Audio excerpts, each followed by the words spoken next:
আসসালামু আলাইকুম everyone. Recipes by ফিলজাস মম চ্যানেলের নতুন আরও একটি এপিসোড দেখার জন্য আপনাদের সবাইকে ওয়েলকাম জানাচ্ছি। আজকে আমি আপনাদের সাথে রসে ভরা টকঝাল মিষ্টি স্বাদের আমরার আচারের রেসিপি শেয়ার করব।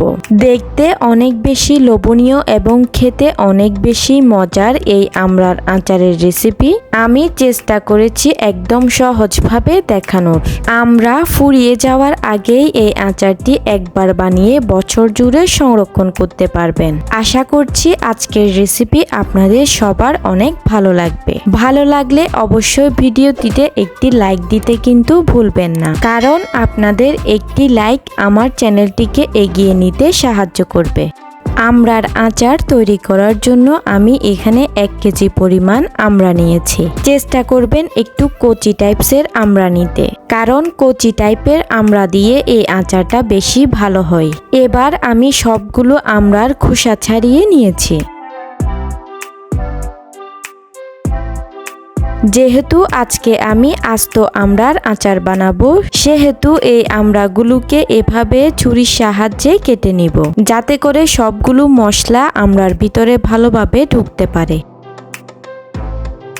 আমি এখানে সবগুলো আমড়াকে একইভাবে কেটে নিয়েছি। এখন আমড়াগুলোকে মশলা মাখিয়ে নিব। দিয়ে দিব 1/2 চা চামচ পরিমাণ হলুদের গুঁড়া এবং 1/2 চা চামচ পরিমাণে লবণ।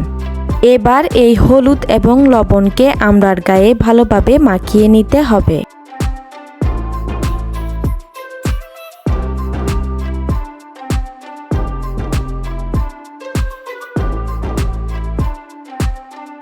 এখন এই আমড়াগুলোকে একটা সাইডে রেখে আমি আচার তৈরির প্রিপারেশনে চলে যাব।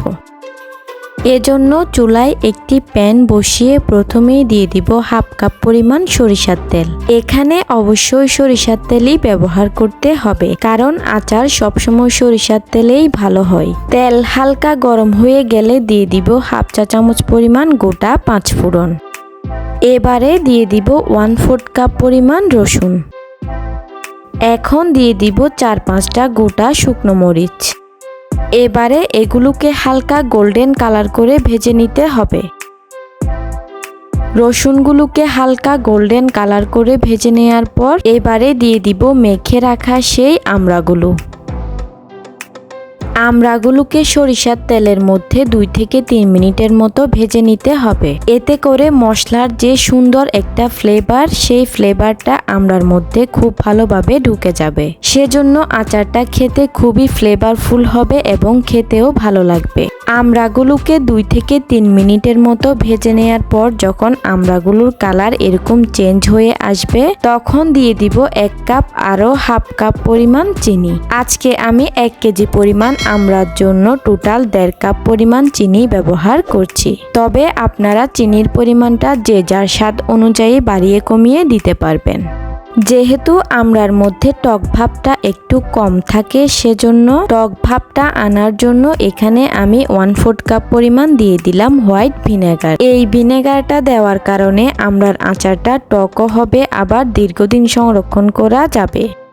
এবারে দিয়ে দিব 1 টেবিল চামচ পরিমাণ কাশ্মীরি লাল মরিচের গুঁড়ো। এটা কিন্তু আচারটাকে ঝাল করবে না, কিন্তু আচারটার মধ্যে খুব সুন্দর একটা কালার নিয়ে আসবে। দিয়ে দিচ্ছি আরও 1/2 চা চামচ পরিমাণ লবণ। আর আপনারা যারা ঝাল খেতে পছন্দ করেন তারা চাইলে এ পর্যায়ে শুকনো মরিচের গুঁড়ো ব্যবহার করতে পারেন। এবার এই আচারটাকে নেড়েচেড়ে দিতে হবে।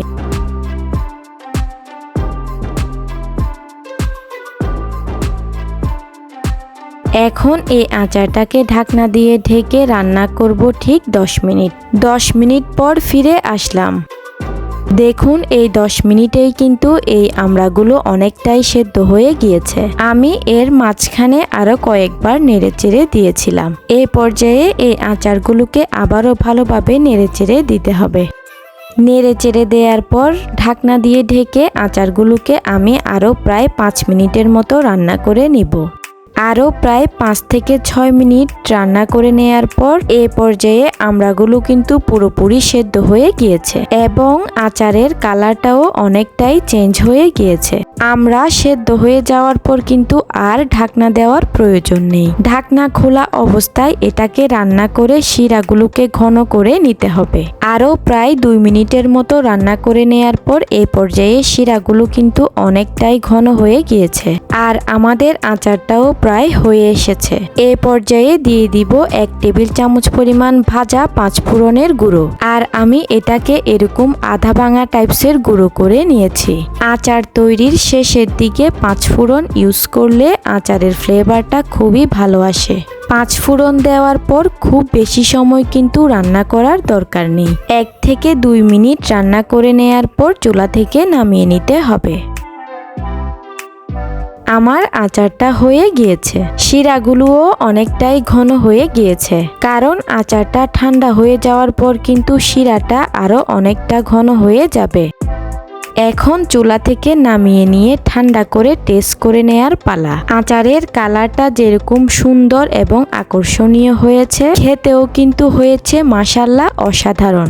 এই পর্যায়ে আচারটিকে সংরক্ষণ করতে চাইলে আপনারা একটা শুকনো কাচের বয়ামে আচারটিকে রেখে ফ্রিজের নর্মাল টেম্পারেচারে রেখে দিতে পারেন। এভাবে রেখে দিলে আচারটিকে রেখে প্রায় 1 থেকে 1.5 বছর পর্যন্ত রেখে খেতে পারবেন। আশা করছি আমার আজকের এই মজাদার আমরা টক ঝাল মিষ্টি আচারের রেসিপি আপনাদের সবার অনেক ভালো লেগেছে। রেসিপিটি ভালো লাগলে অবশ্যই চ্যানেলটিকে সাবস্ক্রাইব করে পাশের বেল আইকনটি অন করে রাখবেন। ইনশাআল্লাহ দেখা হবে পরবর্তী আরেকটি রেসিপিতে। ততক্ষণ পর্যন্ত সবাই অনেক বেশি ভালো থাকবেন এবং সুস্থ থাকবেন। আমি তাহলে আজকের মতো এখানেই বিদায় নিচ্ছি। আল্লাহ হাফেজ।